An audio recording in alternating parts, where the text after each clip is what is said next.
Aujourd'hui, on va parler des pires erreurs que les personnes font pour leur santé. La santé est envahie de croyances populaires souvent néfastes. L'objectif de cette vidéo est de revenir aux fondamentaux de la santé. Je vais explorer les bases incontournables qui forment le socle d'une bonne santé mentale et physique. Avez-vous des croyances ou des rites en matière de santé? La première clé que je vais aborder, c'est la santé mentale et l'influence de l'environnement. D'abord, l'impact de l'insécurité et du stress quotidien. Il faut savoir qu'un environnement sécurisant réduit le stress, tandis qu'un cadre anxiogène perturbe le bien-être psychologique. Vivre dans des lieux sûrs et rassurants peut stabiliser l'humeur et renforcer le mental. C'est important que vous vous sentiez bien chez vous, en sécurité. Mais aussi lorsque vous n'êtes pas chez vous, il faut que vous vous sentiez en sécurité parce que vous avez développé votre sécurité intérieure, que vous soyez en voyage, chez des amis, avec la famille. Il faut que vous vous sentiez bien et en sécurité. Ensuite, il y a l'importance des habitudes de vie. Les habitudes de consommation, comme boire de l'alcool, manger trop sucré, influencent directement la santé mentale et physique. Le manque de sommeil et l'inactivité impactent votre mental. La vie est composée de cycles. Il y a la phase de repos et la phase de mouvement. Et le corps, ensuite, il peut gérer tout le stress et éliminer tous les déchets. C'est comme il y a la phase de construction, en se réalimentant, et la phase de destruction, tout le reste de la journée. Dans la deuxième clé, je vais vous apporter les piliers de la santé globale. D'abord, l'importance de l'exposition solaire. On sait que les personnes qui vivent au soleil ont l'air plus joyeuses. En fait, le soleil est une source de bienfaits cruciale. Déjà, ça stimule la production de vitamine D, qui est une hormone, la dopamine, la testostérone, et contribue à la fixation du calcium et au bien-être. Mais il y a aussi une forme de modération. Ça ne sert à rien de s'exposer au soleil et de prendre des coups de soleil. Il faut vraiment avoir une modération. Il ne faut pas que le soleil brûle la peau. On a besoin de cette lumière sur la peau. Et si on compare le soleil à la lumière artificielle, ça n'a rien à voir. La lumière naturelle influence positivement le métabolisme et la régulation hormonale. Donc la troisième clé, je vais parler plus précisément de l'impact de la lumière sur le rythme circadien. Il y a une importance d'avoir de la lumière naturelle le matin, car elle agit comme un réveil pour l'horloge biologique. Elle favorise une meilleure régulation des rythmes biologiques, qui est essentielle pour la productivité et la santé mentale. On sait qu'il y a aussi des dépressions hivernales quand on manque de soleil. Et s'exposer rien qu'à la lumière du matin nous permet d'avoir une meilleure sécrétion hormonale et surtout un meilleur sommeil le soir. Ensuite, il y a les effets néfastes de la lumière artificielle. Parce que le soir, les lumières artificielles perturbent le rythme circadien et ça empêche la sécrétion naturelle de mélatonine pour bien dormir. Il est important d'avoir une bonne routine du coucher, diminuer les lumières artificielles, éventuellement lire avant de dormir, avoir un rituel quotidien qui prévient le corps que c'est l'heure de se coucher. Et surtout d'avoir un rythme régulier de sommeil, se coucher à la même heure. On peut utiliser les lumières rouges et les lumières tamisées le soir. Ces pratiques diminuent l'impact de la lumière bleue et améliorent la qualité de sommeil. La quatrième clé est le sommeil et la récupération. Il va falloir repenser à l'idée de rattraper le sommeil. Contrairement à une croyance courante, le sommeil ne se rattrape pas. Dormir davantage le week-end ne rattrape pas les heures de sommeil. C'est pourquoi la routine de sommeil régulière est la clé de la récupération. Comme un sportif de haut niveau, il y a la nutrition, le sommeil et l'exercice physique. L'importance d'un rythme de sommeil régulier. Les variations de sommeil influencent directement les performances. Cela a un effet sur la productivité, sur le bien-être mental et physique. On a un regain d'énergie. Ensuite, il y a l'impact hormonal du sommeil. Le sommeil a un rôle fondamental dans la production hormonale. Un sommeil de qualité est essentiel pour le métabolisme, la prise du muscle et la réduction de la fatigue. Donc vraiment, le sommeil, c'est vraiment un pilier fondamental. La cinquième clé, c'est la nutrition et la prévention. D'abord, l'importance de la prévention nutritionnelle. Surtout lorsque l'on souffre de troubles du comportement alimentaire, l'alimentation n'est pas optimisée. Parce que la nourriture est source de stress. Or, la nourriture, c'est de l'énergie.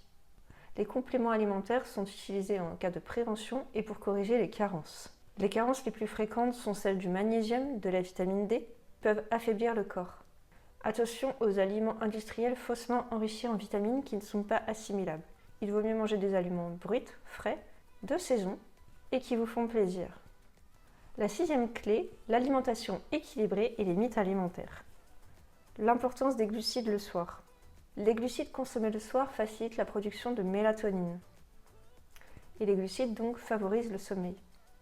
Et attention aux chiffres nutritionnels simplifiés comme manger 5 fruits et légumes par jour, faire 10 000 pas dans la journée, sont des injonctions qui n'ont aucune étude scientifique. Parce qu'en hiver, souvent on mange moins de fruits et l'été plus de fruits. On s'adapte à la saison. Et les 10 000 pas, ça n'a aucun sens parce qu'il peut y avoir des jours où on va faire une randonnée et un autre jour on va travailler, on ne va pas faire autant de pas. L'autre mythe est qu'il ne faut pas manger trop gras. Or, les graisses sont indispensables au fonctionnement hormonal, surtout chez la femme. Le cholestérol est le précurseur de toutes les hormones sexuelles. On a vraiment besoin de gras chez nous les femmes, surtout si on souffre de troubles du comportement alimentaire, on a un déséquilibre hormonal et aussi des neurotransmetteurs. L'accompagnement STAR que je propose sur les 10 étoiles à gagner a pour but de déconstruire la peur de grossir en se désidentifiant de l'anorexie et de la boulimie et en renforçant l'idée que l'on augmente son métabolisme et que l'on pourra manger ce que l'on veut sans jamais grossir. Car grossir, c'est être au-dessus. Quand on est en état de dénutrition, on doit d'abord corriger la carence nutritionnelle, corriger l'insuffisance pondérale. C'est comme si vous faisiez 40 kg au-delà de 50 kg, vous n'allez pas prendre 10 kg, mais vous allez passer de moins 10 à 0. Voilà comment déconstruire la peur du grossir. Revenons à notre sujet. Il y a les différences aussi entre le bio et le non-bio.